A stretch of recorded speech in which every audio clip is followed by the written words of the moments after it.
kasashen IAS da alamun shida ya kusan karewa. Maganar fitowar kudaden IAS wanda shugabanni suka yi alkawari suka ce za su fito da kudade nan ba da jimawa ba, inda ake sa ran za a iya bayyana lokacin da za a fito da kudaden ko kuma fitowar kudaden gaba ke daya lokacin da za a gudanar da babban taro a kasar Mali.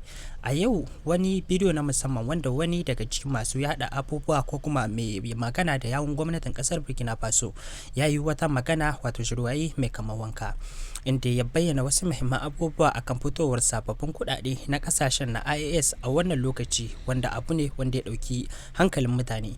Za mu iya sauraron mu je abin da ya ce a cikin wani faifan bidiyo da harshen Faransanci, kafin nan daga bisani za mu yi karin bayani akan abin domin al'umma su fahimta yadda ya kamata. Depuis longtemps, je veux parler des adversaires, même au niveau international, pour dire oui, ils sont en train de parler du franc CFA, ils en sont où, pourquoi ça ne sort pas, mais on dit c'est notre franc. C'est notre monnaie qu'on veut battre. C'est pas ta monnaie. Tu es pressé pourquoi? Pourquoi moi je vais prendre la route et puis dire à l'ennemi où je pars?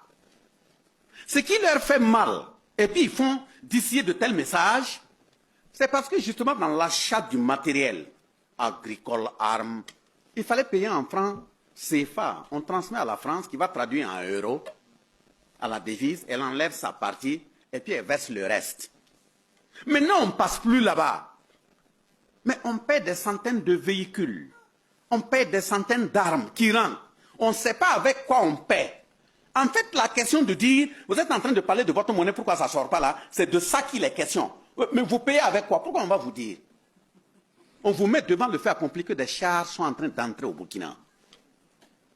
On vous mettra devant le fait accompli que des avions de chars sont en train de rentrer au Burkina. Pas pour vous dire comment on paie. Et puis on ne va même pas se limiter là-bas, hein. C'est parce qu'on continue de payer même à l'étranger que vous suivez, vous savez que ça rentre. Voilà pourquoi on dit même les curricula, le combat au niveau de l'éducation là. Il faut qu'on change. Ça ne sera plus les bacheliers ont fini, telle ambassade donne 10 bourses, 20 bourses, et puis ils prennent nos enfants, ils en vont faire ce qu'ils veulent. Non. Il faut qu'on organise petit à petit pour que, quand on envoie 50 enfants dans tel pays, nous savons pourquoi on les a envoyés, quelle formation ils s'en vont faire, les suivre, ils finissent, on les fait entrer. Même si c'est un laboratoire souterrain là, on crée, ils sont là-bas. On a payé 10 blindés, non? Ils sont dans le sous-sol, non? Ils ont déjà étudié dans les laboratoires où on fabrique les blindés. Ils rentrent. Préoccupation, un exemplaire de blindé. Il faut tout démonter. Fabrique le matériel, les pièces, les balles. Vous parlez de science. Ils ne nous ont pas dévancés. C'est parce qu'ils sont venus saccager notre base pour pouvoir avancer. Dans l'introduction, j'ai dit qu'il y avait des fours de fer. L'extraction de fer. Ce n'est pas eux qui sont venus nous l'apprendre. Les flèches empoisonnées, ce n'est pas eux qui sont venus nous l'apprendre. La fabrication de la poudre de canon, ce n'est pas eux qui sont venus nous apprendre. Mais ils sont venus saccager pour qu'on ne se retrouve pas.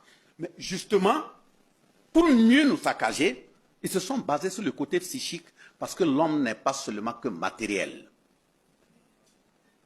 Une plaie physique, vous pouvez soigner. Mais quand le mental est touché, le psychique est touché, c'est très compliqué. Or, un homme sans psychique, ce n'est rien. Justement, je prends un deuxième exemple après la monnaie qui est en cours. Mais ça va venir.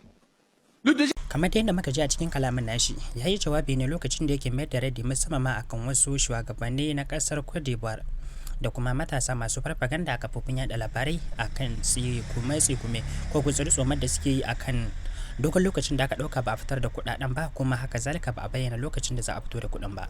Ya bayyana cewa ai ba kudin ku bane kudaden mu, kuna ta magana akan muna aiki da faransi fa kuma mun ci zamu bari kun matso mu fito da kudade. Yace kudin mu ne ba, mu muke da damar da zamu fito da su lokacin da muke so, kuma mu muke da shirin yanda zamu fito da su. Ba ku da wata matsala da za ku takura mu fito da kudaden mu, kuma kudin mu a shirye muke lokacin da zamu fito da su, lokaci ne wanda mu muka san lokacin da ya dace. Wannan dai yana ƙara bayyana cewa shugabannin suna ta ƙara ba da himma wajen fito da sababbin kudaden, kuma an tabbatar da cewa hakan zai ƙara ma al'ummar kasashen IAS haɗin kai. Ba da haka kuma za a samu ci gaba mai ɗorewa da tattalin arziki, musamman ma da kasashen suke ajiye ma'adanai a cikin kasashe wanda suka hada da zinariya da wasu ma'adanai wanda ake hutawa daga ƙarƙashin ƙasa. Za mu hoto da kuɗin mu kuma kuɗaɗen mu ne. Me ya sanya mu da muke da kuɗin ba mu matsa hoto da kuɗaɗen ba, sai ku da kuke so ku ga kuɗaɗen kuma zo. Wannan ba wani abu bane ba face kawai rashin aikin yi da kuma neman bata suna da kuma son gutsuri tsoma a cikin rayuwa ta siyasa wanda kuka dogara da ita a kasashen ku. Wannan kalamai dai za a iya cewa raddi ne ko martani akan mutanen da muka zayyano muku wanda suke ta gutsuri tsoma akan abubuwan da yake wakana a cikin kasashen mu ba dare ba rana. Ya bayyana cewa kuma wannan kuɗaɗe ne masu muhimmanci, su shugabannin da suke shirye su hoto da kuɗaɗen da kuma ministoci na tattalin arziki na kasashen su suke da dama da kuma masaniya a lokacin da za a fito da kuɗin. Saboda haka wannan karamin abu ne, ba wani abu bane ba mai wuya, kamar yadda shugabannin suka dauki alƙawari za su fito da kuɗin. Magana ce wadda ba canji, wato ba fashi, abu dai kawai a jira lokaci, amma babu wani abu wanda za a fasa a wannan batu da ake yi na gina kasashe da kuma kawo ci gaba mai dorewa a cikin kasashen mu.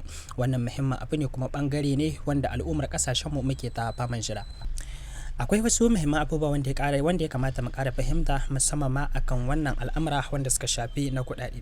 Domin kamar yadda kuka sani, harkoki na kuɗaɗe abubuwa ne masu muhimmanci. Akwai hanyoyin da za a bi ko kuma akwai matakan da za a iya bi domin ya kasance kuɗin mu suna da muhimmanci, sun fito da inganci da kuma ƙarfi. Wannan shine dalilin da ya sanya aka jinkirta ake ta tsare-tsare domin fito da su ta hanyar da ya dace.